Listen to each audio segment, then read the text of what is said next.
জানেন কাল রাতে কি হলো? আমি তো রান্না করতে গিয়ে কড়াইটাই জ্বালিয়ে ফেলেছি। আর তারপর আমার মনে হয় তুমি রান্নাঘরের আগুন নেভাতে ফায়ার ব্রিগেডের সাহায্য নিয়েছিলে।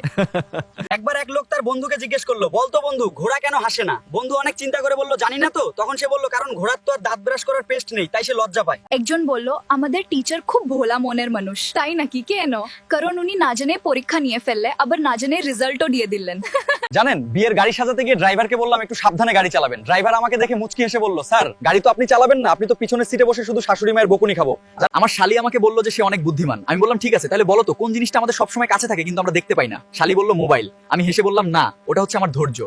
আসো আসো দাদা বৌদি, আজকে মুরগির মাংস কম দাম আছে, নিয়ে যাও মুরগি, খুব তাজা আরো সাথে শুধু, আজকের দরটা একদম কম, সবার জন্য ভালো অফার। আমার শালি আমাকে জিজ্ঞেস করলো যে জামাইবাবু তুমি এত স্মার্ট কেন? আমি বললাম সেটা তো জানি না, তবে শাশুড়ি মা বলেছিলেন যে আমার মেয়েকে বিয়ে করলে তোমার ভাগ্য খুলে যাবে। জানেন তো বিয়ের গাড়িতে এত ফুল আর রিবন সাজিয়ে লাভ কি? কারণ গাড়িটা তো জানে যে বর হওয়ার পর তাকে আর মনের সুখে একা কোথাও ঘুরতে যেতে দেবে না কেউ। জানেন তো একবার এক ব্যক্তি ইন্টারভিউ দিতে গিয়ে বলল, স্যার আমি সব পারি। বস জিজ্ঞেস করলো, তাহলে চা বানাতে পারো? সে বলল, স্যার ওটা তো ইন্টারভিউ এর বাইরে। আরে ভাই কি শুরু করলাম? কি হলো?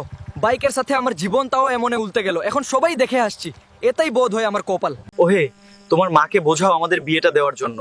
আমাদের এই সম্পর্কটা বিয়ের বন্ধনে আবদ্ধ করা খুব প্রয়োজন, কারণ আমরা একে অপরকে ছাড়া থাকতে পারছি না। এই মুহূর্তটা খুব সুন্দর। হ্যাঁ, তোমার সাথে সময় কাটাতে আমার খুব ভালো লাগে। চলো চলো সারা জীবন এভাবেই পাশে থাকি। নিশ্চয়ই এভাবেই আমরা ভালোবাসায় থাকবো।